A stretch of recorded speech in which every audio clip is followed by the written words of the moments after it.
السلام علیکم ورحمۃ اللہ وبرکاتہ۔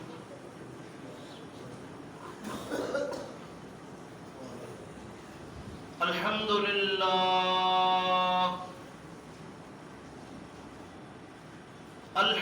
للہ نحمده ونستعینه ونستغفره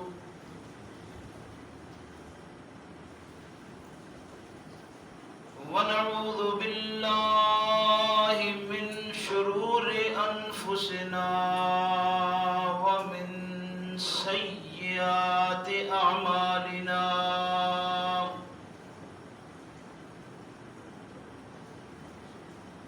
من يهده الله فلا مضل له ومن يضلله فلا هادي له،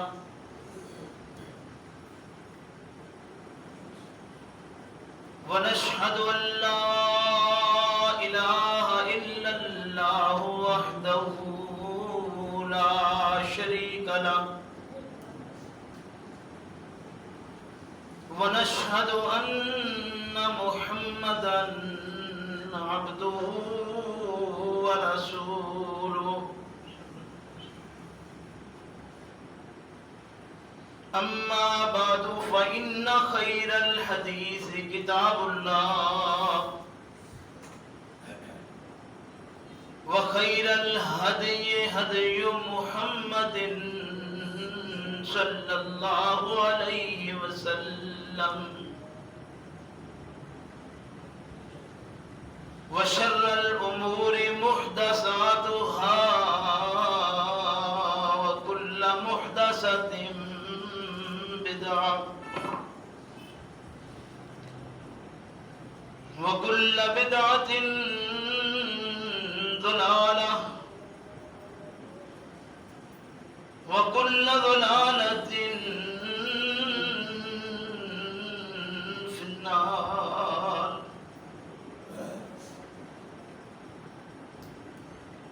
فأعوذ بالله من الشيطان الرجيم،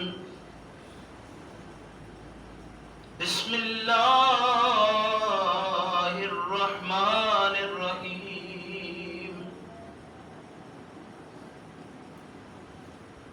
أولم يروا أنا جعلنا حرما آمنا ويتخطف الناس من حولهم أفبالباطل يؤمنون وبنعمة الله يكفرون،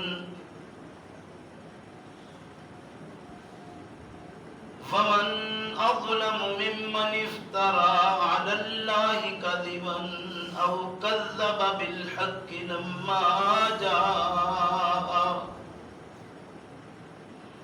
أليس في جهنم مثوى للكافرين،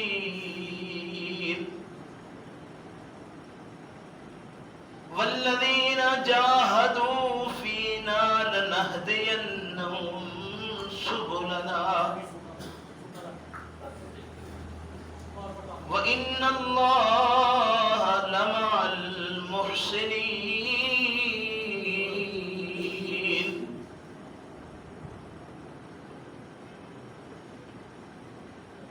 اولم يروا،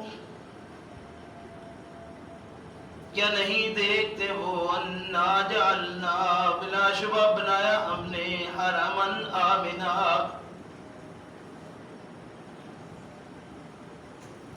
حرم کو امن کی جگہ، وَيُتَخَطَّفُ النَّاسُ مِنْ حَوْلِهِمْ، اور اچک لیے جاتے ہیں لوگ ارد گرد اس کے سے، أَفَبِالْبَاطِلِ يُؤْمِنُونَ،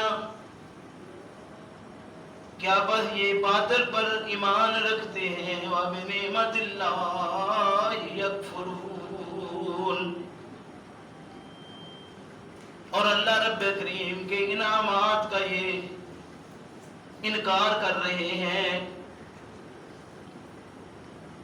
ومن اظلم، اور کون شخص زیادہ ظالم ہے، ممن اس شخص سے،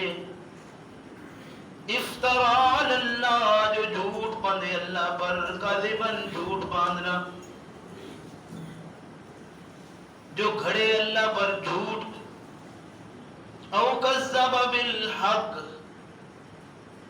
یا جٹلائے حق کو، لما جاء، اس کے بعد کہ وہ اس کے پاس پہنچ گیا، آ گیا، الیس فی جہنم، کیا نہیں ہے جہنم مثوی للکافرین، ان انکار کرنے والوں کا ٹھکانہ مستقل، والذین جاہدوا، اور جو لوگ جد و جہد کرتے ہیں، محنت کرتے ہیں، کوشش کرتے ہیں، فینا، راہ ہماری کی، لنہدینہم سبلنا، البتہ ہم انہیں سیدھے راستے کی ہدایت دے دیتے ہیں، وَإِنَّ اللَّهَ، اور بلا شبہ اللہ، لَمَعَ الْمُحْسِنِينَ، وہ احسان کرنے والوں کے ساتھ ہے۔ سبحان ربک رب العزت عما یصفون، وسلام علی المرسلین، والحمد للہ رب العالمین۔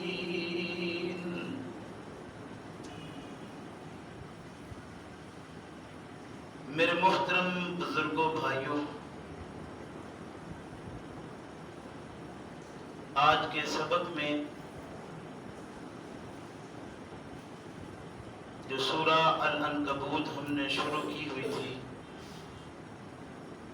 اس کی آخری 3 آیات کریمات آپ سن چکے ہیں، ترجمہ بھی تلاوت کے بعد سن چکے ہیں آپ۔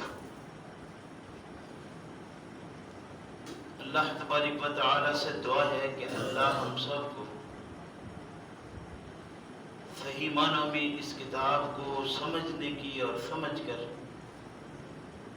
اپنی زندگی کو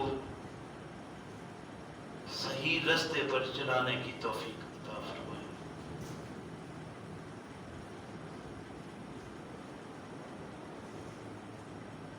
قرآن کریم کو جس مقام سے بھی کھولا جائے، انسان کے لیے رہنمائیاں ہی رہنمائیاں ہیں، بشرطے کہ اسے کھولا اس لیے جائے کہ کوئی رہنمائی حاصل ہو۔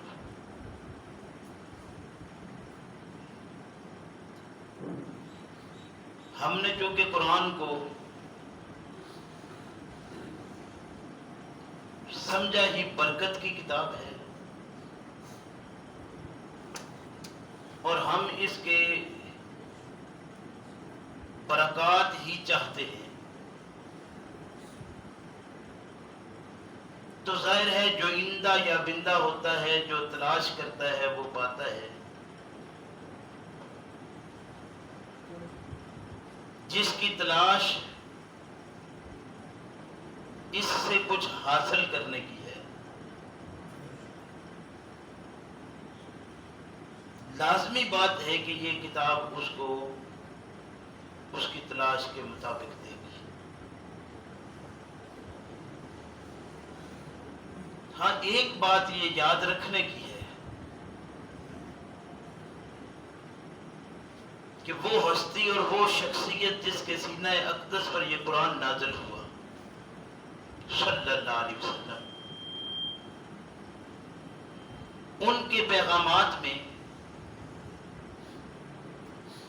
یہ پیغام بالکل واضح ہے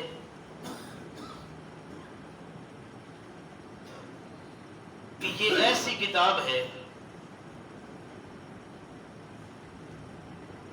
کہ اگر کوئی شخص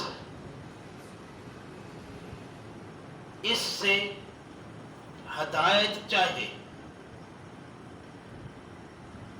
تو یہ اسے ہدایت دیتی ہے،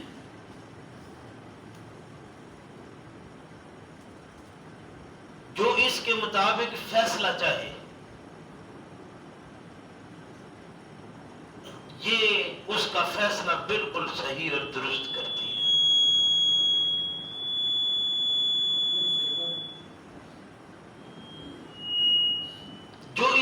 رہنمائی چاہے، یہ کتاب اسے رہنمائی دیتی ہے۔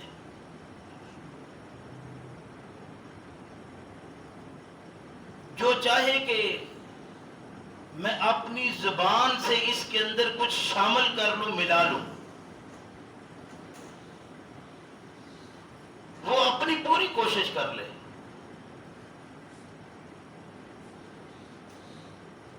کسی بڑے سے بڑے شاعر کو بلا لے،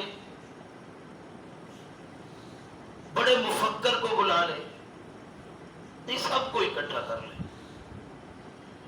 اور مل کر چاہے کہ اس کے اندر کوئی چیز میں شامل کر دوں تو وہ اس میں شامل نہیں کر سکتا۔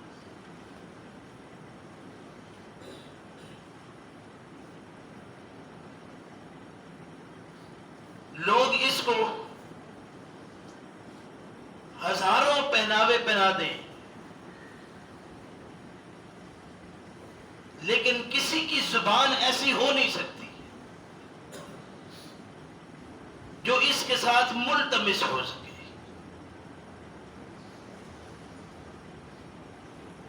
دنیا کا کوئی کلام، بڑے سے بڑا کلام کرنے والا اپنا کلام پیش کر دے اور وہ اس کتاب کے اندر شامل کر دے تو یہ کتاب اس کو اپنے اندر سمانے نہیں دے گی۔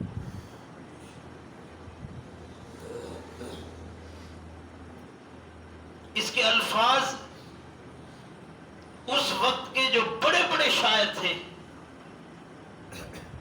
انہوں نے جب سنے تو انہوں نے کہا کہ یہ کلام کسی انسان کا کلام ہو نہیں سکتا۔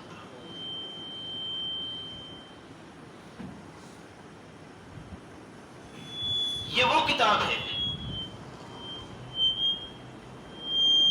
جس کے اندر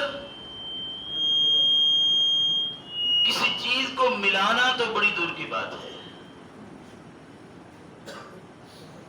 آپ صلی اللہ علیہ وسلم کے زمانہ اقدس سے لے کر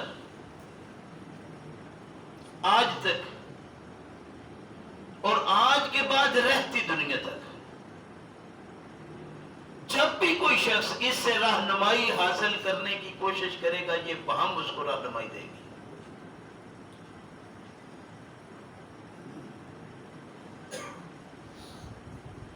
تو جب اس میں کوئی ملاوٹ ہو سکتی نہیں، کرنے والے کوشش کر گئے، کر رہے ہیں، کرتے رہیں گے۔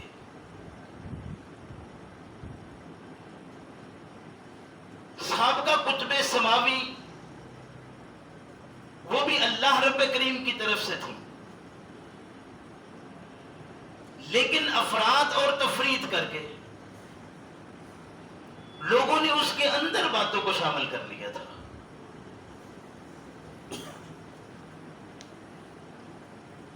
مگر یہ وہ کتاب ہے جس کے بارے میں اللہ رب کریم نے ارشاد فرمایا کہ اِنَّا نَحْنُ نَزَّلْنَا الذِّكْرَ وَإِنَّا لَهُ لَحَافِظُونَ۔ نازل پہلے بھی ذکر اللہ رب کریم نے فرمائے تھے، لیکن حفاظت کا ذمہ اس کا لیا ہے۔ تو جس کی حفاظت کا ذمہ رب کریم نے خود لیا ہو، اس کے اندر کوئی ملاوٹ کر بھی کیسے سکے گا؟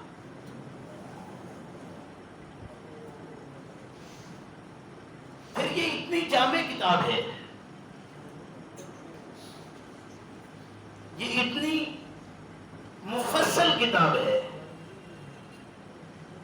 جس کے متعلق ایک بات فرمائی کہ تفصیلا لکل شیء، ہر چیز کی تفصیل اس کے اندر رکھی ہے۔ لیکن آج زمانے میں بیسیوں نہیں، سینکڑوں لوگ جو اسے کتاب اللہ مانتے ہیں،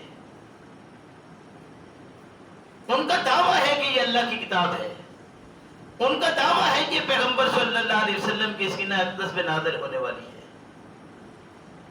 وہ یقین سے کہتے بھی ہیں، تسلیم بھی کرتے ہیں،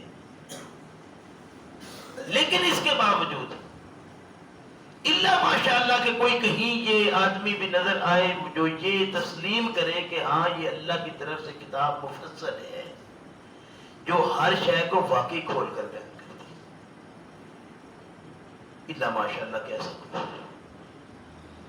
اکثریت انہی لوگوں کی ہے جو یہ کہتے ہیں کہ نہیں اس میں فلاں چیز کی بھی تفصیل نہیں ہے، فلاں کی بھی نہیں ہے، فلاں کی بھی نہیں ہے۔ اب اپنے ایمان کا ذرا موازنہ کرے انسان کہ اللہ ارشاد فرمائے کہ ہر شے کی تفصیل ہے، آدمی سوچنے بیٹھے اسے 20 باتیں وہ نظر آئیں جن کی تفصیل اس میں نہ ہو، تو پھر یا رب کا کہنا غلط ہوگا نعوذ باللہ، یا پھر مطلب ہم نے وہ دائرہ جو اللہ رب کریم نے دیا ہے اس کو خود کراس کر لیا ہوا ہے۔ پہلے ہم نے اپنی وہ حد بڑھائی ہی نہیں، اپنی حدود کے اندر رہ کر انسان سوچتا تو اسے واقعتاً ہر چیز کا کھلا نظر آتا۔ آج کے سبق میں اللہ رب کریم ارشاد فرماتے ہیں اولم یروا انا جعلنا حرما آمنا، کیا یہ نہیں دیکھتے کہ ہم نے حرم کو امن کی جگہ بنایا ہے؟ یہ حرم وہ جگہ ہے جو دنیا میں سب سے پہلے عبادت کے لیے بنائی گئی۔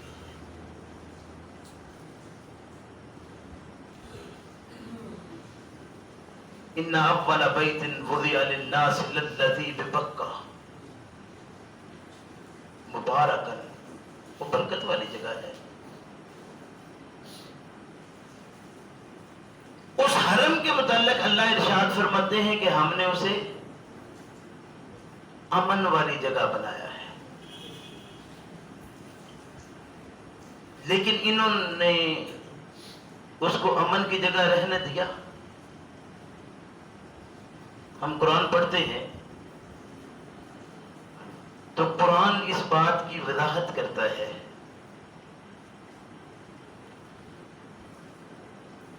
جد الانبیاء سیدنا ابراہیم علیہ السلام کا ہی سب سے بڑا بت بنا کر اسی کے اندر رکھا گیا تھا، اور وہ ایک نہیں، 20 نہیں، سینکڑوں بت اس بیت اللہ کے اندر رکھے ہوئے ہیں۔ وہ جگہ جسے رب کریم نے امن کی بنایا، وہاں پر امن رہا یا بد امنی آ گئی؟ اس کا مطلب ہے بد امن انسان ہے جس نے امن کی جگہ کو بد امنی کی جگہ بنا دیا ہے۔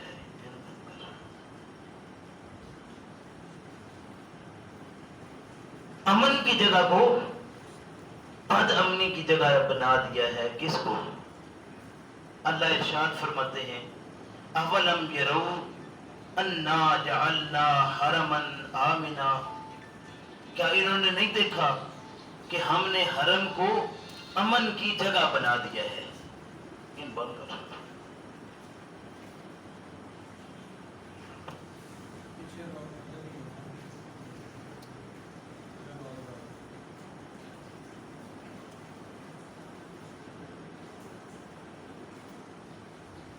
جہاں اللہ رب کریم کی تعلیمات کو پہنچایا جانا تھا، وہیں سے غیر اللہ کو باقاعدہ تشبیہیں بنا کر رکھی گئی۔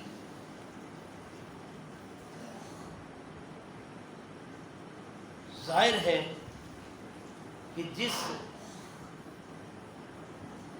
مالک نے اس جگہ کو امن کا بنایا ہے ہم کہتے ہیں کہ اس کی بڑی برداشت ہے کہ یہ چیزیں اس کے علم میں ہے یہ سب کچھ. یہ کہنا کہ اللہ کی بڑی برداشت ہے، تو اللہ کو ہم نے اصل میں اپنے وڈیروں کی شکل میں دیکھا ہے. اللہ کو ہم نے اپنے وڈیروں کی شکل میں دیکھا ہے، اس لیے ہم یہ کہہ دیتے ہیں. ورنہ اللہ جس نے یہ سارے کائنات کا ایک نظام بنایا ہے، مدتیں گزر گئی، انسان یہ 5 فٹ 6 فٹ کا اس کے درمیان کا، یہ اپنے آپ کو دیکھتا ہے اور اپنے سے اوپر، پھر اپنے سے، پھر ان سے اوپر، پھر ان سے اوپر دیکھتا ہے کہ یہ بڑا ہے تو وہ کیسا ہے. پھر ان وڈیروں کو دیکھ کر یہ سمجھا جاتا ہے کہ اللہ بہت بڑا ہے. پھر اس اللہ کو ان کے ساتھ آپ موازنے میں کیسے رکھ سکتے ہیں جس نے پوری کائنات کے نظام کو بنایا بھی ہے اور چلایا ہے.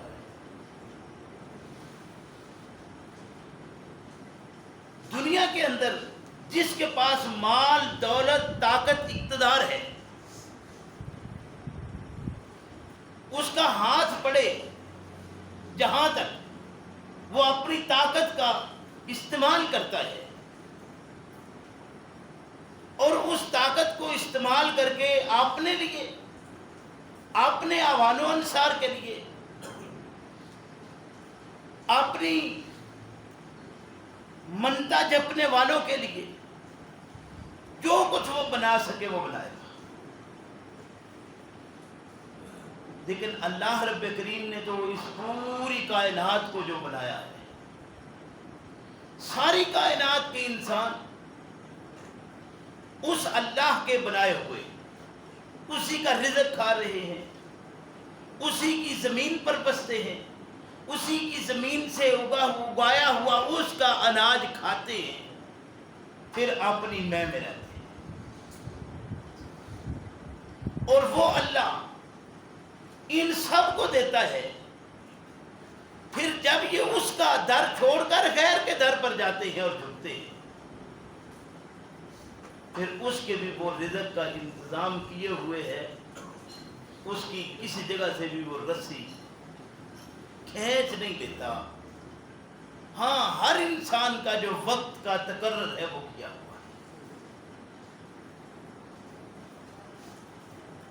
حرم کو اللہ رب کریم نے امن کی جگہ بنایا ہے، تو ہم مسجدوں کو اللہ کا گھر کہتے ہیں. پھر ان مساجد کو جو ہم نے جگہیں اللہ کی جگہوں میں سے تشکیل دے لی ہیں کہ یہ اللہ کی عبادت کے لیے جگہ کا چناؤ کر دیا گیا ہے، اس جگہ کو امن کی جگہ ہونا چاہیے تھا یا نہیں؟ تو ہماری مساجد میں سے، یعنی ہماری تشکیل دی ہوئی جگہیں، جو ایک تو وہ جگہ جسے اللہ نے تشکیل دیا ہے، حرم کو اللہ رب کریم نے تشکیل دیا، تو بعد میں ہم انسانوں نے جن جگہوں کو تشکیل دیا، بنا کر بیٹھے کہ یہ ہم عبادت کے لیے جگہ بنا رہے ہیں. مسجد کہتے ہیں سجدہ گاہ، یعنی اللہ کے سجدہ کرنے کی جگہ ہم نے جس کو تشکیل دے دیا ہے. وہ جگہ اصل میں اگر اللہ کی ہوتی تو وہاں امن ہونا چاہیے تھا. جہاں امن نہ رہے وہ جگہ اللہ کی نہیں رہتی. جو جگہ اللہ کی نہ رہے وہ سجدہ کرنے کے قابل بھی نہیں رہتی. یہی وجہ ہے اللہ رب کریم نے ارشاد فرمایا کہ دیکھو، اجعلتم سقایۃ الحاج و عمارۃ المسجد الحرام کمن آمن باللہ والیوم الآخر، کہ تم ان حجاج کے پانی کا جو انتظام کرتے ہو، یا اس بیت اللہ کی بلڈنگ عمارت بنانے کے لیے جو تم فنڈنگ دے رہے ہو، جو تم معاملات کر رہے ہو، تم یہ سمجھتی ہو کہ یہ بہت بڑا کام ہے. یہ اس سے بڑی بات نہیں ہے کہ اللہ پر ایمان لایا جائے اور یوم آخر پر ایمان لایا جائے. یہ دو چیزیں، یعنی بیت اللہ کی عمارت جہاں تک رسائی ہماری نہیں، وہ بنانا، اور اس کو ہم تو اس کا غلاف ملے تو اسے بھی سنبھال کر رکھتے ہیں. اللہ رب کریم ارشاد فرماتے ہیں کہ تم غلاف کے ٹکڑے سنبھالنے والوں اتنا تو خیال کرو کہ اس بلڈنگ اور اس عمارت کے اوپر تم جو اخراجات کرتے ہو، اور اس پر آنے والے جو طواف کے لیے لوگ آتے ہیں، جو اعتکاف کے لیے لوگ آتے ہیں، جو اس کا وہ سارے معاملات عمرے اور حج کے ادا کرنے کے لیے آتے ہیں، ان کے تم انتظامات کرنے میں شامل ہو کر پیش ہوتے ہو. تم یہ سمجھتے ہو یہ بہت بڑا کام ہے، تو سمجھ لو کہ یہ اللہ پر ایمان اور یوم آخر پر ایمان اس سے بہت بڑی چیز ہے. یہ تو ہمیں یہاں بھی حاصل ہے، لیکن اس کے لیے ہماری کوئی تگ و دو اور فکر نہیں ہے. اپنے ایمان کا محاسبہ انسان کرے کہ میرا ایمان کیا ہے.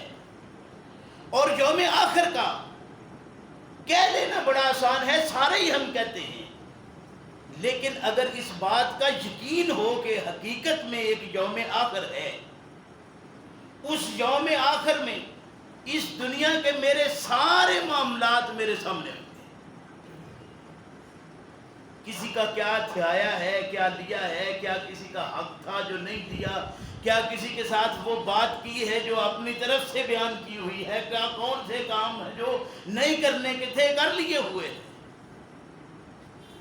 اور ان ساری چیزوں کا حساب دینا ہے.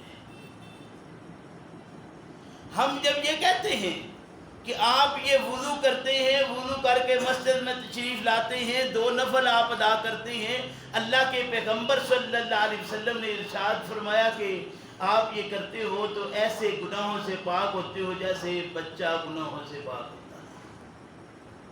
تو یوم ولدتہ امہ، وہ بچہ گناہوں سے پاک ہوتا ہے. صرف کون سے گناہ صاف ہونے والے ہیں؟ جو اللہ کے متعلق ہیں، جو بندوں کے متعلق ہیں، وہ بھی اس طرح معاف ہو جائیں گے. یہ دھوکہ ہے، اور اس دھوکے میں نہ رہنا کہ ہم جو مرضی دنیا کے اور لوگوں کے معاملات کر لیں، یہ اس طرح کے کام نیکی کے کیے تو ہمارے پچھلے سارے دھلیں گے. وہ جو اللہ کے متعلق ہیں. اللہ ظلم کرنے والا نہیں ہے. اللہ بندوں پر ظلم نہیں کرتا. اللہ خود فرماتے ہیں کہ میں بندوں پر ظلم نہیں کرتا، اور یہ ظلم ہے کہ حق کسی کا ہو معاف کوئی کرے. ہمارے ہاں کسی کی کوئی معاملہ ایسا پیش آ جائے، دیہات میں تو بہت زیادہ ہے کہ آپس میں ذرا کوئی معاملات ہو گئے، کسی ایک کا کوئی کھا لیا، ہتھیا لیا، 2 نمبری کر لی غلط، پتہ چلا کسی وڈیرے کے پاس چلے گئے. وہ بھی نہیں کہتا کہ اللہ کے بندے معاملہ اس کے ساتھ ہے میری طرف سے، وہ کہتا نہیں بلا لیتے ہیں، خیر ہے. پھر وہ وڈیرے بلاتے بھی. یہ سارے دھوکے اور فراڈ ہیں. اللہ ایسے کام نہیں کرتا. اس لیے جو انسان کے معاملات ہیں وہ اپنے خود حل کرنے ہیں. یہ رہ گئے تو معافی کوئی نہیں. فرمایا اولم یروا انا جعلنا حرما آمنا ویتخطف الناس من حولهم، ہم اس کے ارد گرد لوگوں کو اٹھا رہے ہیں، اچک رہے ہیں، پکڑ کر لیے جا رہے ہیں. وہ جو اس طرح کی حرکتیں کرنے والے ہیں وہ ایک ایک کر کے نرغے میں آ رہے ہیں. اور یہ امن کی جگہ، امن کا گہوارہ اس کو بننا ہے. رسول اکرم صلی اللہ علیہ وسلم کے اپنے زمانے میں کس انداز کی بدامنی یہاں ہوئی کہ اللہ کے پیغمبر صلی اللہ علیہ وسلم نے مکہ چھوڑا تھا. لیکن مکہ فتح ہوا تو فتح مکہ کے بعد اللہ رب کریم نے جو حکم دیا تھا اس کے مطابق پیغمبر اسلام صلی اللہ علیہ وسلم نے علل اعلان یہ بات ارشاد فرمائی کہ جو حرم میں داخل ہو گیا وہ امن میں ہے. پھر وَيُتَخَطَّفُ النَّاسُ مِنْ حَوْلِهِمْ ارد گرد کے لوگوں میں، ارد گرد کے علاقوں میں. ابو سفیان اس وقت تک تسلیم کرنے والوں میں نہیں تھا. فرمایا وڈیرا ہے اس علاقے کا، اس کے گھر میں جو داخل ہوگا وہ بھی امن پا گیا ہے. اس لیے کہ ان لوگوں کو اب امن میں آنا ہے. تو جب یہ امن میں آنا ہے، وڈیرے کو پکڑ لیا، نیچے والے خود بخود پکڑے گئے. اس وڈیرے کے گھر میں چلا گیا ہے، وہ بھی امن پا گیا ہے. کیونکہ اب یہ بھی یا تو پر امن رہے گا یا پھر یہاں سے چلا جائے گا، کیونکہ اب مکہ فتح ہو چکا ہے. وَيُتَخَطَّفُ النَّاسُ مِنْ أَفَبِالْبَاطِلِ يُؤْمِنُونَ. کیا باطل پر یہ ایمان رکھتے ہیں؟ کیا جھوٹ پر ایمان رکھتے ہیں؟ جھوٹ پر ایمان کیا ہے؟ یہ جتنے معاملات ہیں جن کے اوپر آج ہم امن کے ساتھ بیٹھے ہوئے ہیں اور ہمیں کوئی فکر لاحق نہیں، یہ سارا باطل ہے. سارا باطل ہے جس کے اوپر ہم امن سے بیٹھے ہوئے ہیں. ہم سمجھتے بھی ہیں، ذرا دماغ لگتا ہے تو دماغ سوچتا ہے، تسلیم کرتا ہے کہ ہم غلط ہیں، لیکن ہم پھر پرامن ہیں. افبالباطل یؤمنون. کیا باطل پر ایمان لے آئے ہو؟ زبان سے تو حق کس کو تسلیم کرتے ہو، لیکن بیٹھے کہاں ہو؟ نام دین کا، کام دکھاوے میں دین کے، سلسلے سارے دین کے، اور اندر کھاتے سارا کام دنیا کا. بڑا ہے، چھوٹا ہے، پیر ہے، مذہبی رہنما ہے، کوئی سیاسی رہنما ہے، کوئی وڈیرا ہے، کوئی چھوٹا ہے، نام ہر جگہ دین کا، کام سارا باطل اور جھوٹ. تو جب باطل اور جھوٹ کا کام ہے تو افبالباطل یؤمنون یہی ہے یا کچھ اور؟ باطل پر امن میں آ گئے ہو، باطل میں رہ کر. یہ باطل دب جانے والی چیز ہے، یہ چڑھ کر رہے گا کچھ وقت کے لیے. یہ جز وقتی ہے، کل وقتی نہیں ہے. باطل چھپ سکتا نہیں، جھوٹ آپ چھپا سکتے ہی نہیں. لیکن اس باطل کو سمجھنے کے لیے ہم تیار نہیں. یہ حق ہے، قرآن حق ہے، اور قرآن کے علاوہ اس کے خلاف کچھ بھی ہے وہ باطل ہے. لیکن ہم ایمان کس پر رکھتے ہیں؟ قرآن پر، زبان سے صرف. ورنہ لائیے آج جتنی آپ کی مساجد ہیں، جتنی درسگاہیں ہیں جہاں پر یہ تعلیم دین کی دی جاتی ہے، کہاں قرآن کو سکھایا جاتا ہے؟ کہاں قرآن کو پڑھایا جاتا ہے؟ آپ دینی مدارس کا احساس کر لیں، جتنے کوڑے کسی کام کے نہیں وہ وہاں. جن کے ہاں کھانے کو نہیں، 6 بچے ہیں سارے مدرسے میں، ان کی پرورش بہترین وہاں ہو رہی ہے، کھانا ملتا ہے. جس کے گھر میں کچھ ہے اس کا بچہ اچھے اسکول میں، کالج میں، یونیورسٹی میں، وہاں سے بھی کچھ نہ کچھ نکلتے نکلتے اوپر چلے جائیں گے. لیکن بنیاد کھوکھلی ہو، شاندار عمارت کھڑی کر دی جائے تو وہ عمارت قائم رہنے والی ہوتی ہے. ان مدارس میں جن بچوں کو داخل کرایا جا رہا ہے، آپ دیکھیں ان مدارس کو، وہاں کی جو بنیاد ہے ان بچوں کی، وہ بنیاد ہی غلط سارے سلسلہ پر ہے.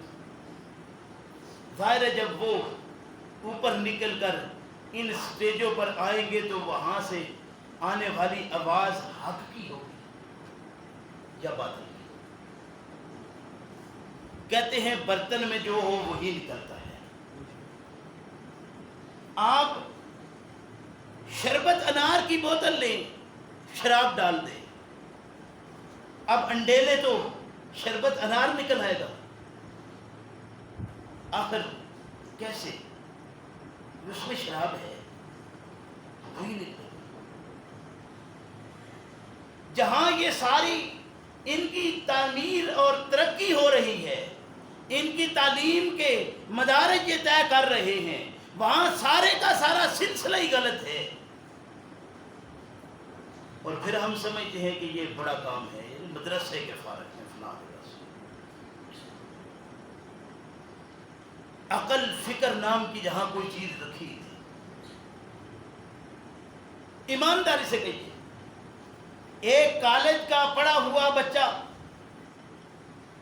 کہیں 200-400-500 روپے کے لیے اس طرح دھکے کھاتا ہے جس طرح آپ کا یہ مدرسے سے ڈگری حاصل کرنے والا، جس کو 16 سالہ ڈگری کی بھی باقاعدہ سند ملی ہوئی ہے کہ یہ ایم اے پاس ہے.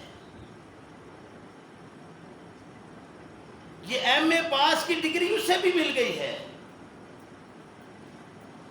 اور آپ کے اداروں نے اسے ایکسیپٹ بھی کر لیا ہے.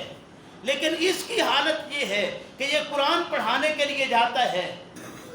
کس لیے؟ یہ 4 بچے ہیں، 2000 روپیہ. پھر وہاں دروازے پر پہنچے، آگے سے پتہ چلے جی آج پڑھنے کا پروگرام نہیں. کوئی بات نہیں، اسلام کر کے واپس آ جائے.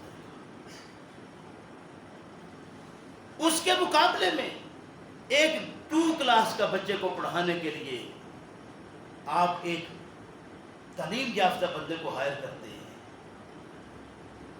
وہ ایک سبجیکٹ کے لیے 4-4 ہزار روپیہ لیتے ہیں آپ سے. پھر آپ ان کے ممنون بھی ہیں، مشکور بھی ہیں. اس کی حالت اور اس کی حالت میں کوئی فرق نہیں نظر آتا. اللہ سمجھنے کی توفیق عطا فرمائے. یہاں یہ حالت اس طرح کیوں ہوئی؟ اللہ کے پیغمبر صلی اللہ علیہ وسلم نے ارشاد فرمایا، یاد رکھو یہ اللہ کی کتاب ایسی چیز ہے کہ یہ قوموں کو، جو گری پڑی قومیں ہیں، ان کو عروج دینے والی ہے. اس کو تھاما اور عروج کیا. یہ تو برابری کی سطح پر بھی نہیں رہے، یہ تو فراز ہی فراز ہے، یہ تو نشیب ہی نشیب ہے. یہ تو گرے پڑے ہیں کہیں، ان کو کوئی اٹھنے کی کوئی شکل. کیوں؟ اس لیے کہ بنیاد ان کی کیا ہے؟ ان کی بنیاد ہے مانگے ہوئے کا پیسہ. لوگوں کے دیے ہوئے عطیات،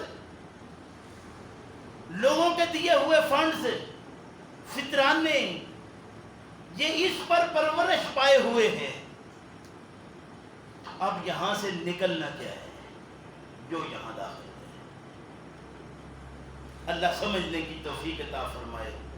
اللہ رب کریم نے ارشاد فرمایا کہ ہم نے بیت اللہ کو امن کی جگہ بنایا ہے، اور جتنے اس کے ارد گرد کے لوگ ہیں جو بد امنی پھیلانے والے ہیں، جو تخطف الناس من حولہم، ہم نے ان میں سے ایک ایک کر کو وہاں سے اچک لیا ہے. افبالباطل یؤمنون، کیا تم باطل پر ایمان رکھتے ہو؟ باطل تو ٹکنے والی چیز نہیں ہے، وہ ٹک سکتا ہی نہیں ہے. حق کے مقابلے میں باطل، اس کی کوئی اہمیت نہیں ہے.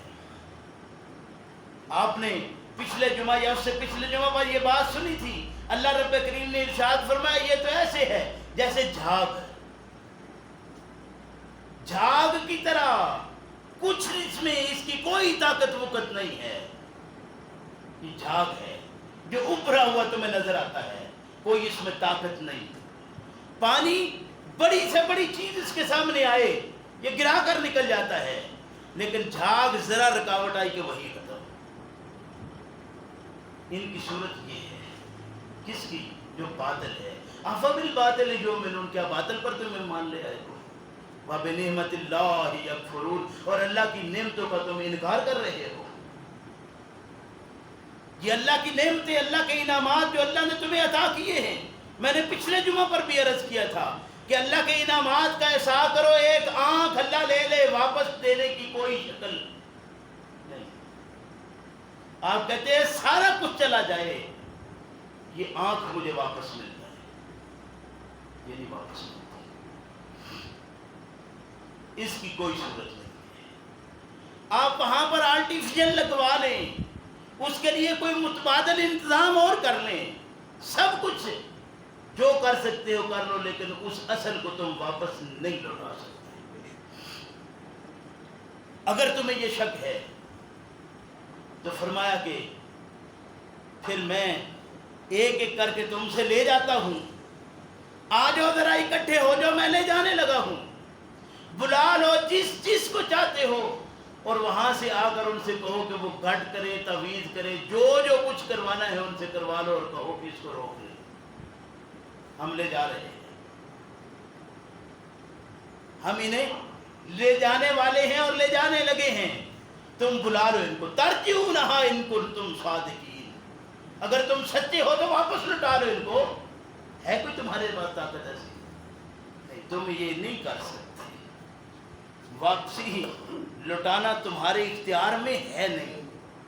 تو جب تمہارا اختیار نہیں ہے تو تم ایمان کس پر رکھے ہوئے ہو؟ افبالباطل یؤمنون وبنعمت اللہ یکفرون، اور اللہ کی نعمتوں کا تم کفران کر رہے ہو، انکار کر رہے ہو. ومن اظلم ممن افترى علی اللہ کذبا، اس شخص سے بڑا ظالم کون ہو سکتا ہے جو اللہ پر افتراء پردازی کرتے ہوئے جھوٹ باندھتے ہیں.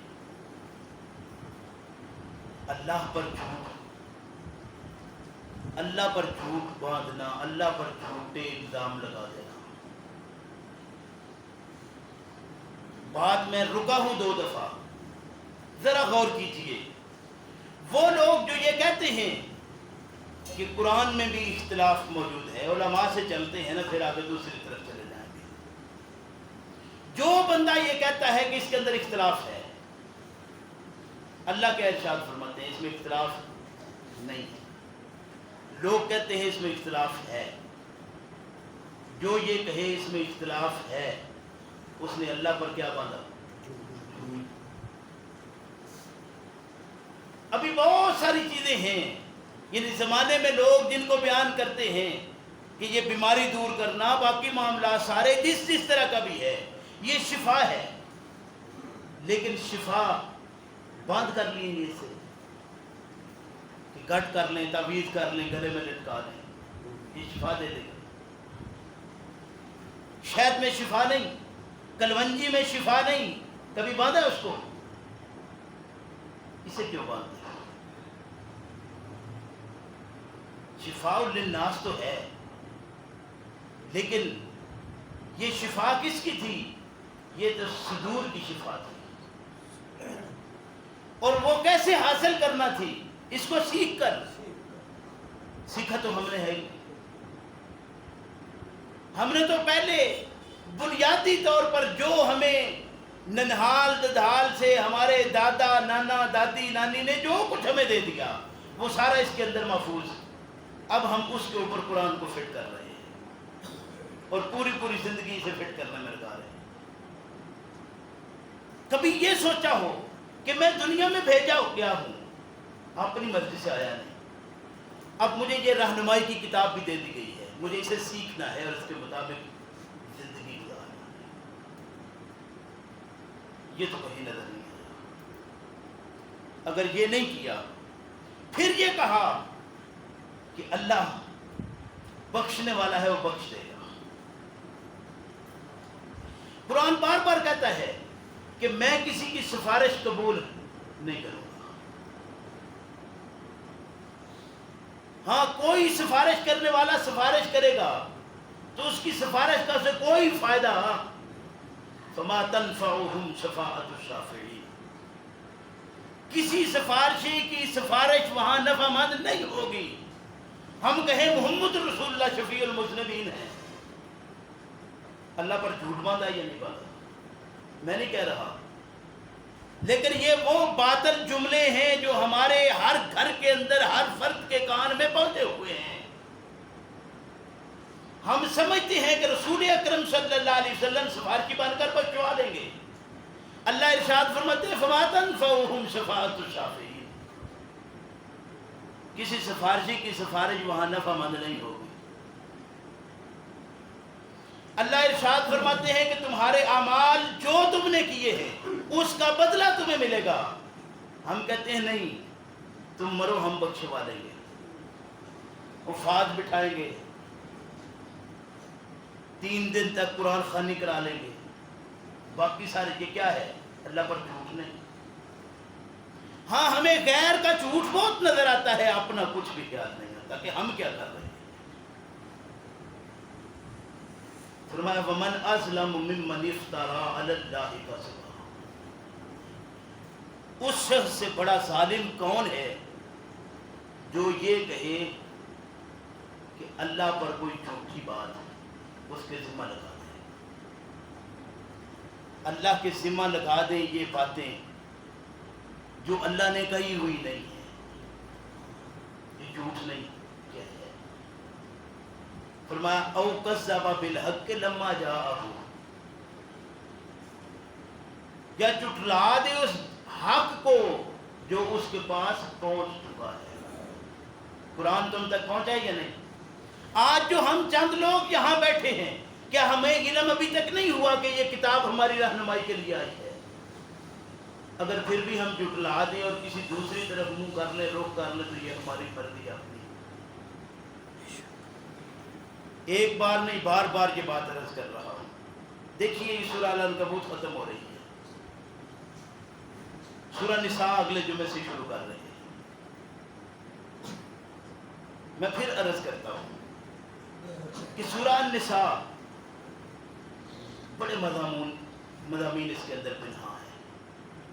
اللہ توفیق دے، جو ساتھی ہیں کوشش کریں کہ سورہ نساء کو ترجمے کے ساتھ 2 3 4 آیتیں، ہر گھر میں کوئی نہ کوئی تفسیر، ہر گھر میں موبائل موجود ہے، نیٹ موجود ہے، کسی تفسیر کو نکالیں، ان آیات کو دیکھیں، مسلسل سبق دیکھ کے آئے، کسی بھی تفسیر کو پڑھیں، آئیں اور تشریف لا کر پھر اس کو 1 گھنٹہ یہ مضمون سنیں، 2 3 4 جو آیات نکلیں، آپ پھر بیٹھیں، بات چیت کریں۔